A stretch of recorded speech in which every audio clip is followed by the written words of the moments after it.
Primários e secundários. Músculo primário, nós temos o grande dorsal, anota isso, os feixes médios e inferiores pelo sentido dessa contração. Eu vou mostrar já já para vocês.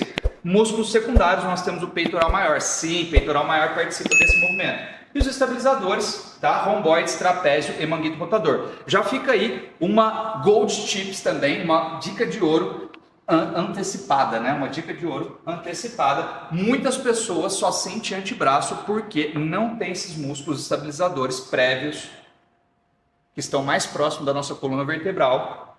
Lembra? Quanto mais estabilidade proximal, mais força e dissociação distal nós conseguimos oferecer. Então, a maioria das pessoas sente muito antebraço por causa da fraqueza desses músculos, de ancoragem, tá? Então, o corpo ele precisa fazer o quê? Se readaptar para achar um ponto fixo. E aí, onde que ele acha um ponto fixo? Mais próximo da empunhadura, que é o antebraço.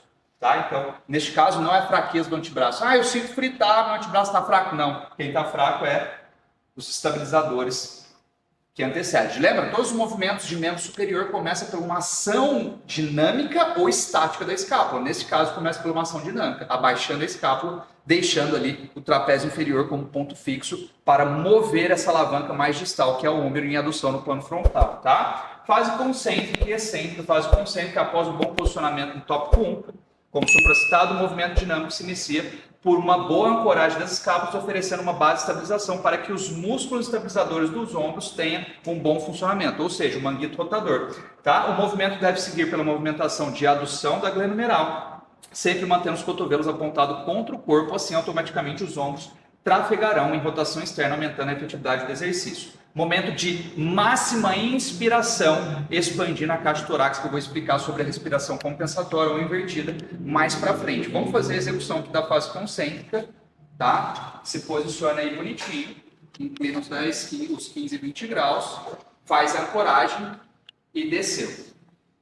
Reparem que a diferença entre a puxada pronada aberta da puxada fechada supinada em relação à ancoragem é que ao trazer para o plano frontal, o que acontece? O movimento de rotação inferior e adução não acontece. O que acontece aqui é só de ancoragem, de abaixamento e volta para a posição neutra da escápula. Porque se eu tento, volta lá, se eu falo para o meu aluno fazer, olha o vetor de força, abaixa e aduz, o que vai acontecer? O cotovelo dele vai vir para trás. Tá? Sem contar que neste plano, quando ela está com o movimento lá em cima, ela não consegue aduzir, abaixar e aduzir a escápula. Por quê? Esse movimento desce, acontece só quando ela está aqui, ó, 30 graus.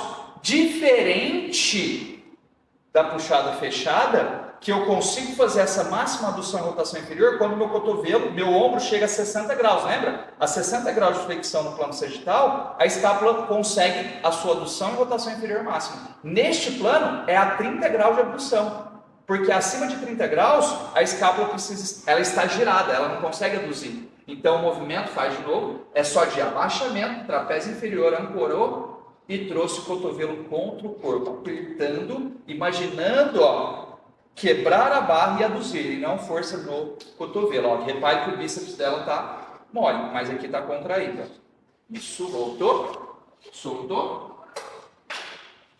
Realizando a máxima inspiração. Na fase excêntrica, você vai inverter o que foi realizado. Então, você vai anotar fase concêntrica, escápula, abaixo escápula, ancora escápula, cotovelo contra o corpo. Na fase excêntrica, eu vou inverter essas ações. Então, eu vou voltar o braço em abdução, enquanto eu seguro a minha escápula até aproximadamente 45 graus e vou soltando ela ligeiramente. E na volta você não precisa empurrar para cima, só deixa voltar naturalmente, tá? Devemos iniciar pela extensão dos braços, que eu acabei de falar aqui para vocês, segurando. Não é soltar de uma vez ou empurrar para cima a escápula, tá? É ligeiramente o momento da expiração.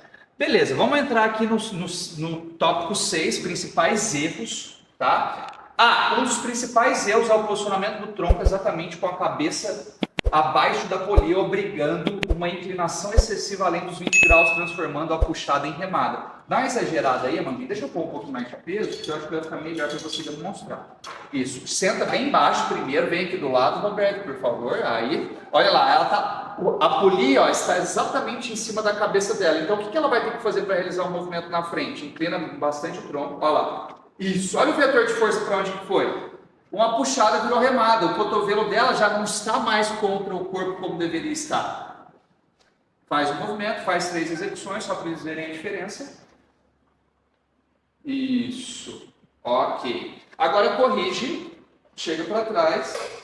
Isso, inclinou 15, 20 graus. Olha lá, olha a diferença agora. Cotovelada contra o corpo, vem.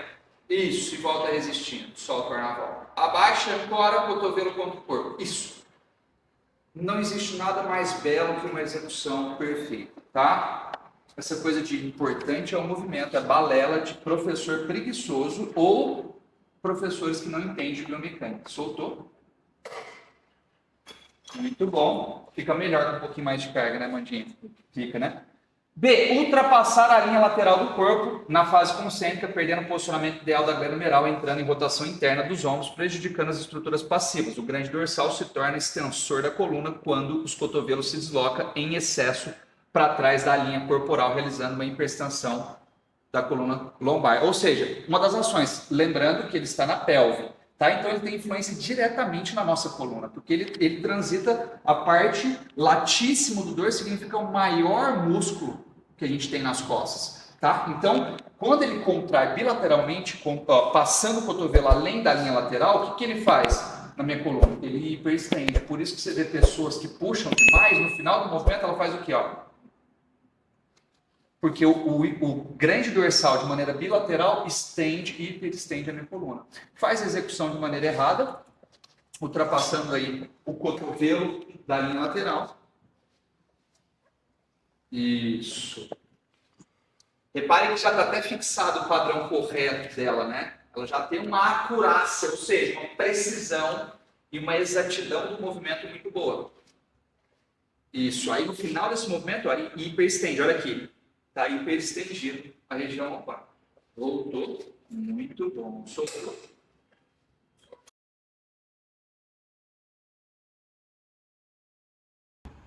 E aí, capitães? Gostaram desse vídeo? Deixa aí nos comentários o que mais chamou atenção. E lembrando, se você quer participar da mentoria Algart, clique no link da descrição e leve o seu conteúdo e, claro, a sua aplicação prática e resultados para um próximo nível através da hipertrofia postural. Sou o professor Leandro Algart e essa foi a técnica de movimento que você acabou de assistir, que é apenas uma gota dentro do oceano de conteúdo que nós temos dentro da mentoria Algart.